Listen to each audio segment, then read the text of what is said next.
Hello, welcome. I know most of these discussion boards tend to be text-based, but I saw an exception for audio and video in the criteria, and as a student of the film, I decided to take advantage of that. This is my first and I think my only science-based credit I need for my degree path. I've been quite comfortably acclimated to photography and writing-based courses, so I'm feeling a long way from home and a little bit afraid. But in all honesty, I think the material we've been learning is pretty fascinating stuff. And more often than not, the inspiration for my story concepts comes straight from some crazy thing the scientists figured out. I feel like no matter what career any of us end up landing in, math and science consistently remains like the building blocks of whatever that thing is, and I think that's pretty rad. So what have we learned so far? Well, week one, I personally got royally humbled by how far-reaching and all-encompassing anthropology is in the first place. Heading into this course, I had just like a much more watered-down idea of what anthropology was going to be. Looking at the Google definition, I had it packed down to the study of human society and sometimes evolution. But dang, does it cover a lot more than that? I really like the broader definition that OpenStax gave in the Introduction to Anthropology readings from the first week, I think it was, where they state, quote, "Anthropology is a vast field of study. So vast, in fact, that anthropology is interested in everything. Put simply, anthropology is the study of humanity across time and space." And I think that definition just really gave a concrete foundation of why the concept of holism is so important within the field. Humans be everywhere, and we've been keeping ourselves busy with all types of activities. Simultaneously, nature is also everywhere, and has been keeping us very busy with its activities. So it makes perfect sense that in order to capture the widest photo possible of our collective experience as a species, we need to position ourselves around the subject from as many perspectives as possible. Our first case study further illustrated how that concept plays out in the real world, by asking us to organize a research plan using 4 of the subdisciplines in anthropology to analyze the scene of a major historical discovery. Then explain why using all these separate perspectives creates a stronger collective hypothesis when all that research is brought together. Go team.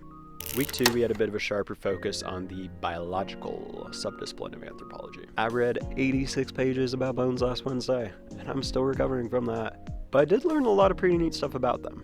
Until last week, I was under the impression that pretty much the sole purpose of bones was to keep us from being like meat puddles, which is partially true, but it also turns out they're doing all sorts of other important stuff. I had no idea that bones played like such a big role in blood production, supplying red blood cells to keep us nice and oxidized, and white blood cells which try their very hardest to protect us from bodily harm, or like infections and stuff.